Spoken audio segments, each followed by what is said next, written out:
So I heard that you guys are looking for some advice on your improvisation skills. I'm about to give you some of my top tips. Here we go. What is really great to do is to think about phrasing, okay? So I'm going to set up a little groove, then I'm going to come up with a little phrase, and then I'm going to answer myself with that phrase, so it's still kind of related. And then I think I'm probably going to repeat that phrase again and then do another answer, okay? And this way you're really using one little melody but stretching it out over like 8 bars or 12 bars or 16 bars, however long, all right? So I'll start with the groove first. Yeah?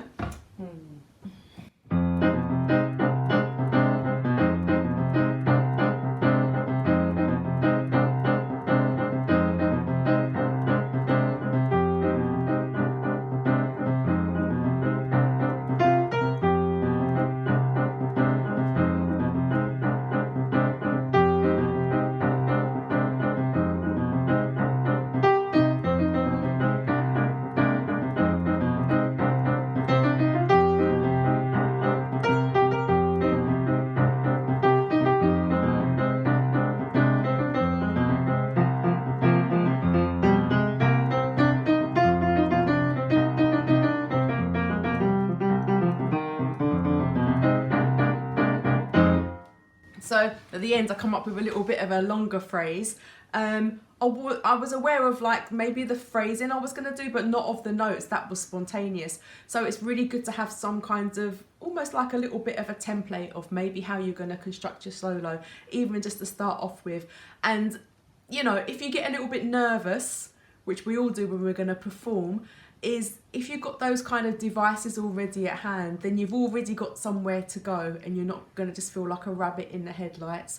Also, keep your ideas nice and simple. They don't have to be really extravagant, long solo ideas to start off with. A little melody like...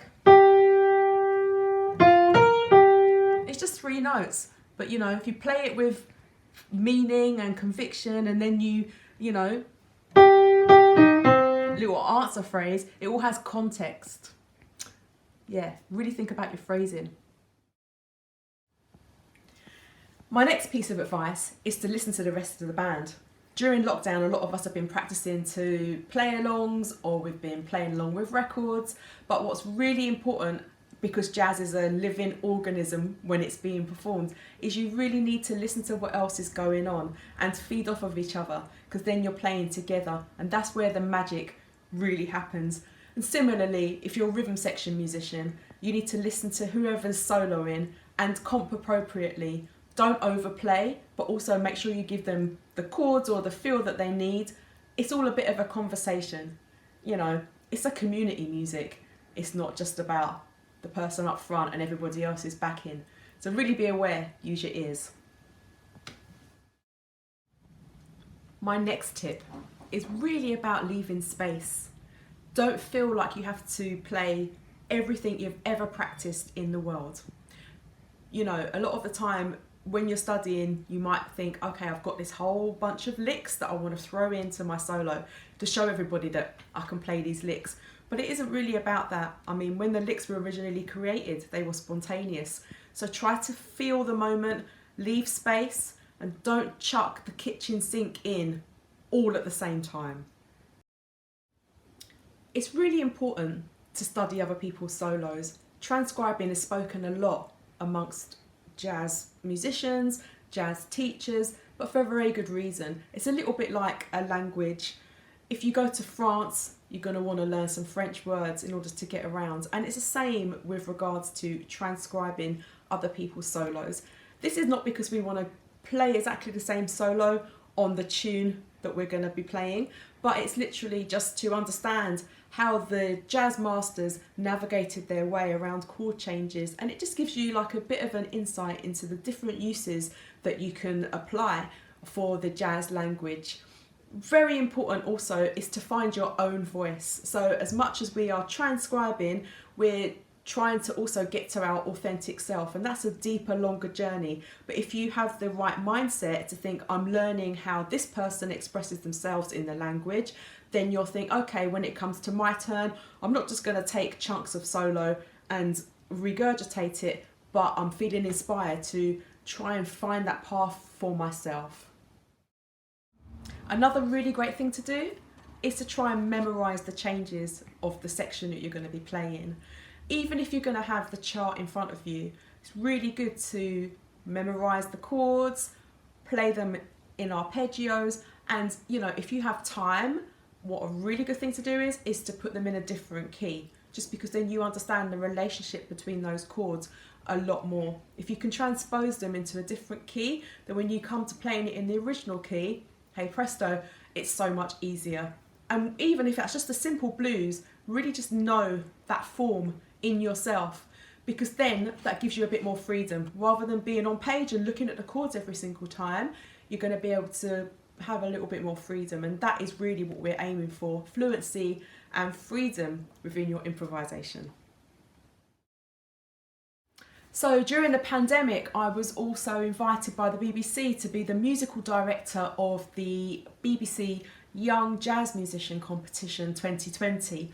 And what really struck me is the incredible solos that these guys were all coming up with.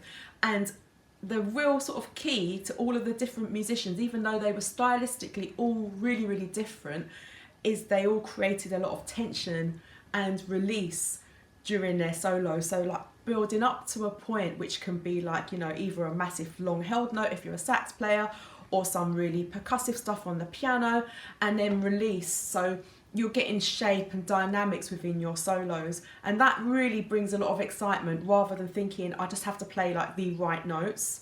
Allow yourself to explore the different sounds of your instrument, so not just playing theory and harmony, but playing the sound. So really get into the subtleties, like the softness of the piano, and also the loud kind of percussive kind of vibes of a piano, or any instrument, just the extremes of your instrument.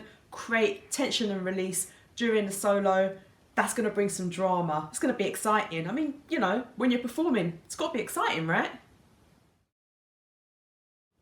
It's also super, super important to leave room for magic and surprise, because if you're open to that, some stuff just happens sometimes and your solo goes to a different level. So as much as you've practiced, you have to also let go and be open to whatever turns up creatively. And I know that might sound a little bit hippy dippy trippy, but actually it's a kind of thing that we do as musicians. You have to at some point come away from the mentality of like, I've studied this and this is what I want to exhibit, whereas it's more like letting go and just thinking, I'm just going to feel how this journey's going and I'm going to go with that. So yeah, be super prepared, but also be super prepared to use none of the stuff that you've practiced. It's an art form at the end of the day, which is different than the art form of classical music. With classical music, you're going to prepare it and play it perfectly, and it's beautiful in itself.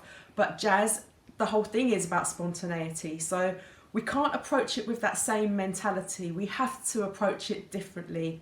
So yes, preparation, yes, studying, yes, knowing your harmony, yes, knowing your phrasing, yes, understanding rhythm.